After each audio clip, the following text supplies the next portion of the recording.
Time. It's our most precious gift. We all want and need to spend it wisely.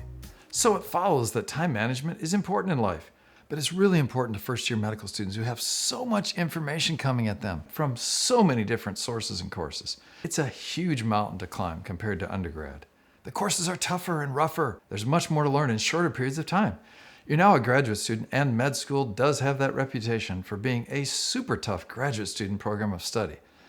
So what would the key considerations be in time management for first-year medical students? Big picture. Let's start with the concept of setting up your week using a block scheduling system by time of day during the week, similar to how we as practicing physicians would carry out across our careers. Let's start with the non-negotiable, overnight sleep. By 11 p.m. each night at the latest, your body, mind, and spirit need to be refreshed with restorative sleep. Do not accrue sleep debt. It's all going to have to be repaid.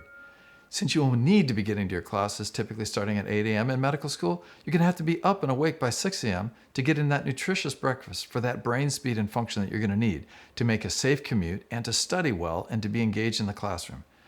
Establish this rhythm, a biorhythm, early in medical school. It's really the physician's life, so take a vow and make the commitment now to become a morning person. Big difference from undergraduate. It will greatly help you transition to your clinical responsibilities in the next phases of medical school as well. Hospital life starts super early, and it's going to become your way of life. More to come later on that ever-important topic of sleep.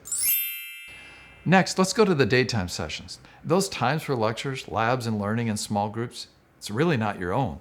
They're scheduled, and you need to be there as noted in the course syllabus, that roadmap to learning. So get those commitments synced to your smartphone and scheduling systems now. You cannot miss in medical school, or your academic and professional performance is sure to suffer and decline. It's not as hard as I thought it was going to be. It's different. You have to get used to thinking in a new way, but I sort of liked it. Being in attendance, interacting with your classmates, professors, facilitators will drive and accelerate your learning. Plus, you're going to have to be present and show up for every commitment in your clinical years, right? So it's just getting ready for those next big steps in your career as a student doctor. Then, midday, take the lunch hour to recharge with friends. Eat light and nutritiously. Go outside, look at the sky, and recharge that battery with movement and sunlight. Don't go to all those organizational interest groups.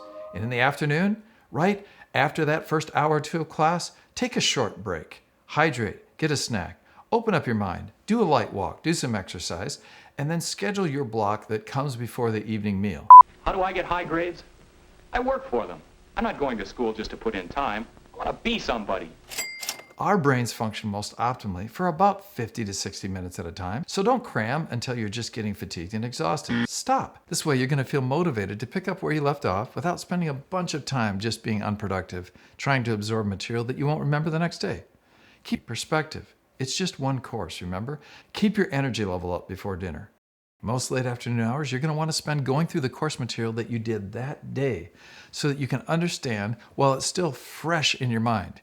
Did you clearly comprehend what was presented that day in lecture, in lab, in small group sessions? Write it down, rewrite it.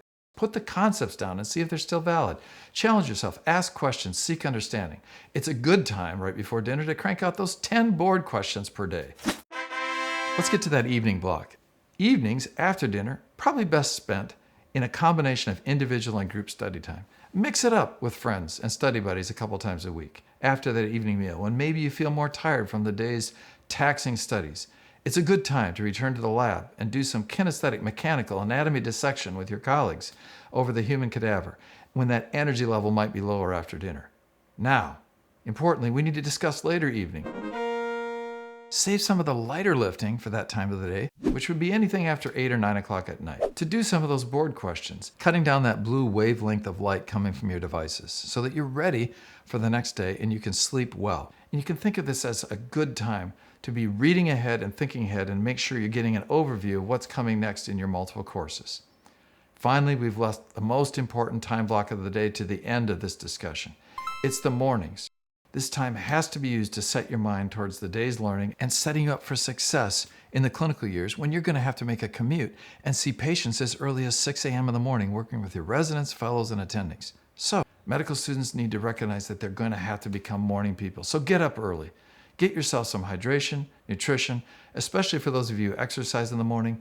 You can use that late afternoon and evening time appropriately to make sure that you're ready for the morning, most of all by getting good restorative sleep at night. More to come on that topic. Key takeaways. Late afternoon and evening time used appropriately when your energy might be waning. Become a morning person. A preface, a preview to your clinical career ahead.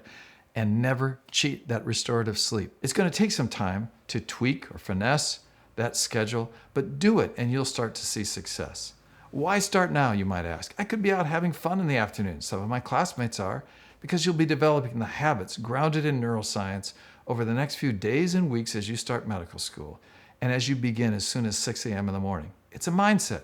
In order to stick with what we've talked about today, you're going to have to implement those strategies and spend some time actually setting up your schedule for individual success. Follow this channel for useful content in your feed every week. Forward it to some of your classmates and friends that could benefit from it. Growing this channel is going to help us share useful information with more medical students, and hopefully we'll be able to contribute to their individual and ongoing success. Thanks so much, and until next time, stay well and study well. Doctors and the dean is here, wisdom on tap, no fear. Medical school's a marathon, not a sprint, my dear. From anatomy labs to bedside manners are, we'll help you find your compass right from the very start.